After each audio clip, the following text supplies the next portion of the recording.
On parle toujours, pour ne pas dire souvent, mais toujours, de ce qui se passe entre l'Algérie et le Maroc, de cette haine qui existe entre les deux pays, de cette rivalité, de ces polémiques incessantes, interminables, de cette guerre de propagande, des guerres médiatiques, psychologiques, informationnelles, diplomatiques, de ces menaces qui pèsent sur les populations des deux pays, de ce risque de plus en plus élevé d'une guerre fratricide.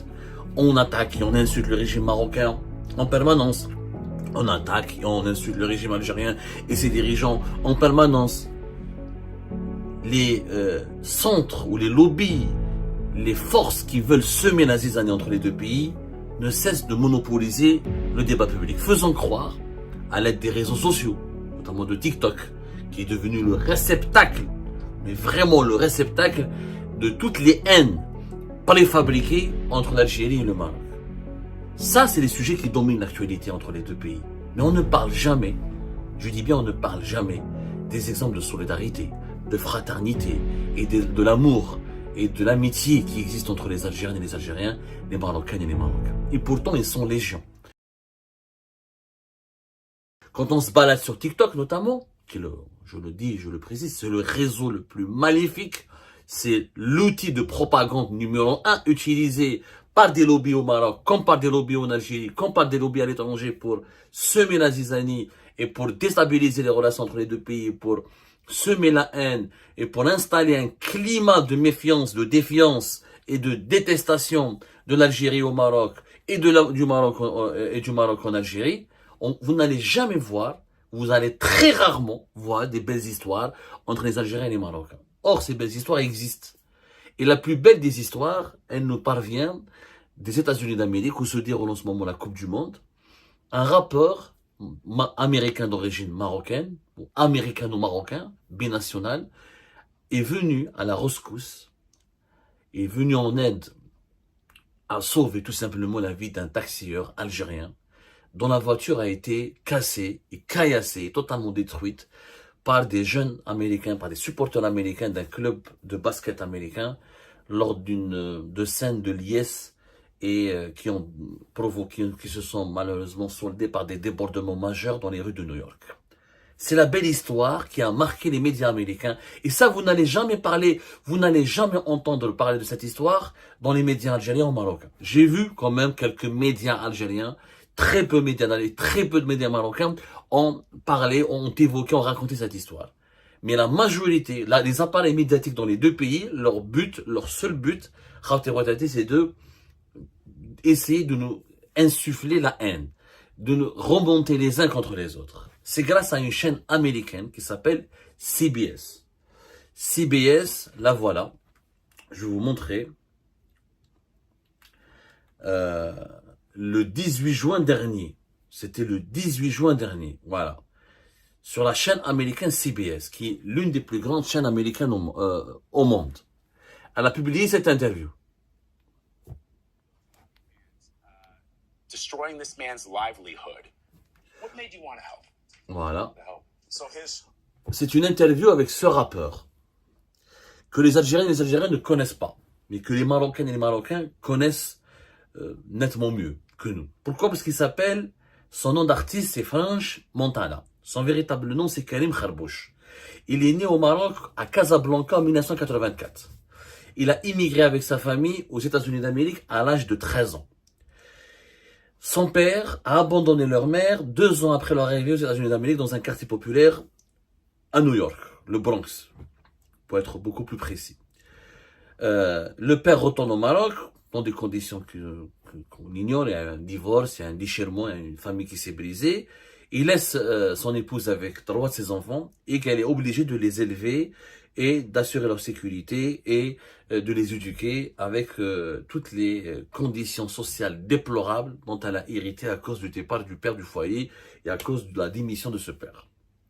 Il vit dans des conditions atroces. Karim va devenir le principal soutien à sa famille.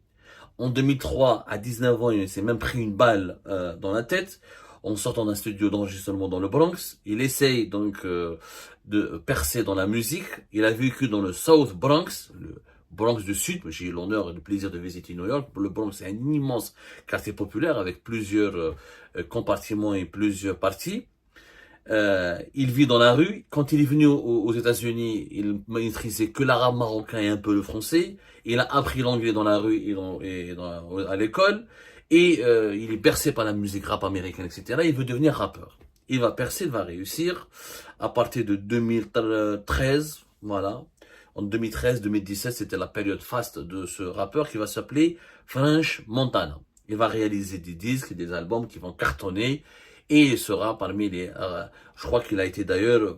Il y a un album qui s'appelle Excuse My French, qui est sorti en 2013. Il a été... il devient le premier... Et il a un autre titre qui s'appelle Unforgettable, qui est sorti en 2017. Pardonnez-moi mon anglais catastrophique. Je parle aussi mal l'anglais que lorsque French Montana a débarqué aux États-Unis d'Amérique. Mais il a un album qui a été classé comme le premier single d'un artiste né en Afrique à être certifié diamant aux États-Unis d'Amérique. C'est un rappeur qui a percé.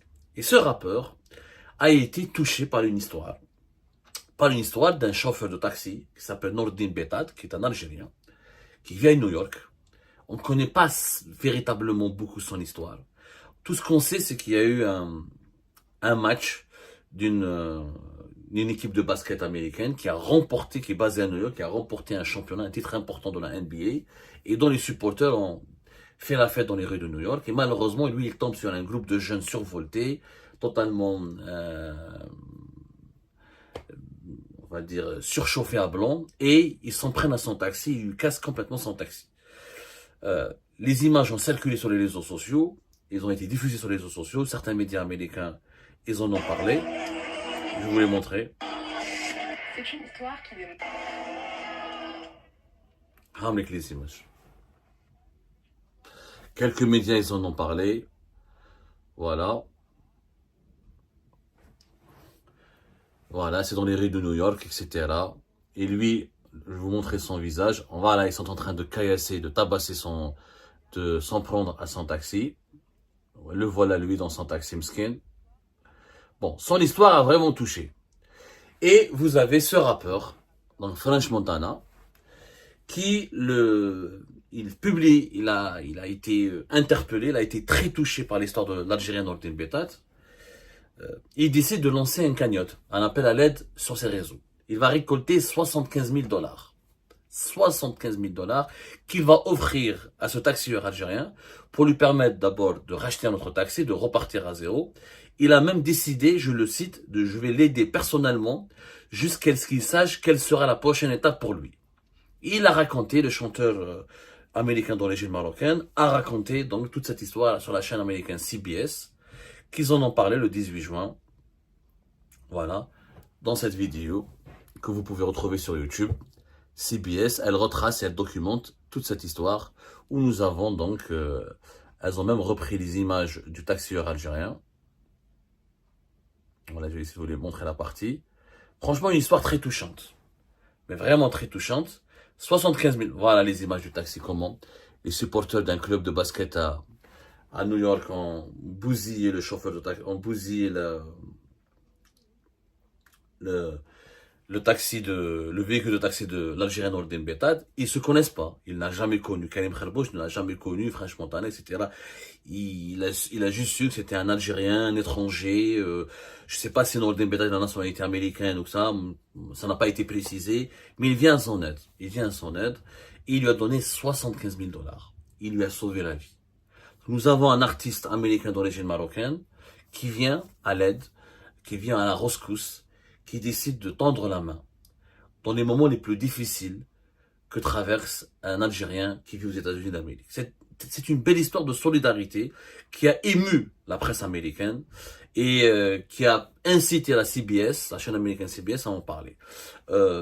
Voilà ce qu'il a dit le rappeur French Montana. J'ai simplement vu un homme qui essayait de nourrir sa famille et qui ne méritait pas ça. Il a dit même qu'il s'est rappelé que lui-même, il a beaucoup souffert quand il est venu du Maroc aux États-Unis, que sa mère a beaucoup souffert, etc. Qu'il sait ce que c'est que la galère et qu'il a voulu donc aider, en quelque sorte, quelqu'un dans lequel il s'est reconnu. Peut-être pas son compatriote, mais Karim Kherbouch, alias French Montana, a considéré que Nordin Betat était pratiquement comme son compatriote. Et d'autant plus, cette histoire elle est encore plus belle, puisque l'ami le plus, le taxieur algérien, l'un de ses meilleurs amis, pour ne pas dire son meilleur ami, aux États-Unis d'Amérique, c'est quelqu'un qui est d'origine marocaine. C'est un Marocain. Regardez cette histoire. On est loin de la propagande. On est loin du problème du Sahara occidental. On est loin des histoires du Makhzen, de l'histoire du régime Tebboune et des généraux et des cabranettes ou des capitaines, etc. de l'armée. On est loin de la propagande de Al24 News ou du Matin du Sahara ou du 360.ma ou de TSA ou je sais pas quoi ou de l'UNTV. Regardez, c'est ça la réalité des relations algériennes. L'histoire de Franche Montana, de Karim Kherbouch et de Nordin Betat, c'est ça la véritable histoire. C'est ça la véritable relation qu'il y a entre l'Algérie et le Maroc, entre les Algériennes et les Algériens, les Marocains et les Marocains. C'est le même peuple. Les exemples d'amitié, de solidarité, d'amour et de fraternité sont beaucoup plus nombreux que les cas de haine, de détestation, de frustration et de rejet. Sauf qu'il n'y a pas de médias qui en parlent. Les médias qui axent qui véhiculent les messages positifs, ils n'existent pas. Parce que ça ne rapporte pas de l'argent. Parce qu'on n'est pas soutenu par les pouvoirs en place. On n'est pas soutenu par des lobbies. On n'est pas financé. On ne plaît pas aux dirigeants des deux pays quand on parle des beaux exemples ou des belles exemples ou des belles démonstrations d'amitié et d'amour entre les Algériennes et les Algériens, les Marocaines et les Marocains. Ça ne rapporte pas des sous, ça ne rapporte pas des points d'influence, ça ne permet pas de se rapprocher des dirigeants, ça ne ramène pas des privilèges, ça ne ramène pas des avantages. Donc, qu'est-ce qui serait plus utile? C'est de dire du mal, d'insulter, de diffamer, de dénigrer, de faire croire au monde entier que l'Algérie et le Maroc se détestent et qu'ils sont prêts à se faire la guerre. Ce qui est complètement faux. Parce que les Algériens et les Algériens et les Marocains et les Marocains ne se détestent pas.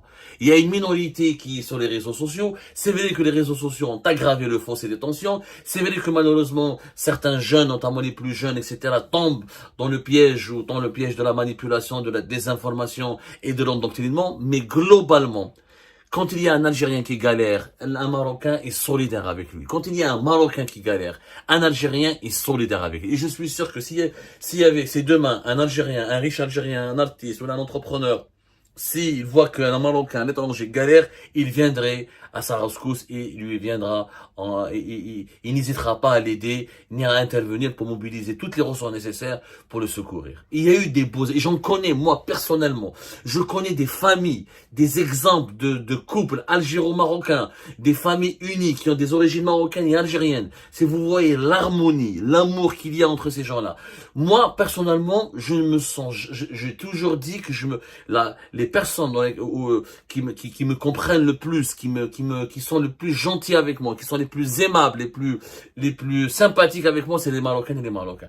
Il n'y a pas un pays avec lequel je peux sentir ce confort émotionnel, ce confort psychologique, où je me sens vraiment serein, où je me sens compris, à l'exception du Maroc. C'est le pays qui m'est le plus proche parce que c'est la population qui a la même culture que nous, les mêmes comportements, la même psychologie, avec des divergences, avec des différences sociologiques, psychologiques, bien sûr. On n'est pas des copies là, les Marocains et les Marocains ne sont pas la copie conforme des Algériens et des Algériens, mais il y a tant de ressemblances. Les ressemblances, les points communs sont beaucoup plus nombreux que les divergences et les oppositions. Et l'amour, et l'amitié, la fraternité, l'entraide, la solidarité qui existe entre nous, elle est beaucoup plus puissante, elles sont beaucoup plus puissantes que la zizanie, que la propagande, que la haine qui existe entre les deux pays. Mais ça ne rapporte pas de raconter. Si la chaîne CBS n'en a pas parlé, aucun média marocain ou algérien n'en aurait parlé. Quelques médias marocains en ont parlé, quelques médias algériens en ont parlé. Vous n'allez jamais voir cette histoire sur Al24 News, qui a été créée spécialement pour déglinguer le Maroc et pour faire de la marocophobie. Comme vous n'allez jamais en parler, vous n'allez jamais écouter cette histoire, ou la voir, ou lire cette histoire dans un média marocain profondément anti-algérien qui n'existe que pour détester l'Algérie et déglinguer l'Algérie. Mais ça existe pourtant. C'est ça la vérité.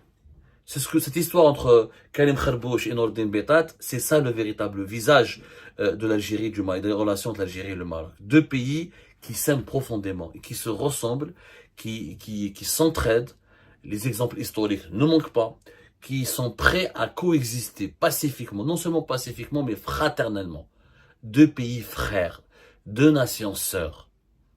C'est cette vérité que nous devons défendre, parce que c'est la vérité, parce que c'est notre devoir, parce que quoi qu'il arrive, ni les problèmes politiques, ni les problèmes diplomatiques, ni aucune propagande, aussi puissante soit-elle, ne peut dépasser ou ne peut changer l'histoire et la géographie. L'histoire et la géographie, et la culture, et le patrimoine, que ce soit la religion, ou la montagne, ou les traditions et les coutumes, la géographie et l'histoire ont fait en sorte que le Maroc et l'Algérie resteront unis jusqu'à la fin des temps.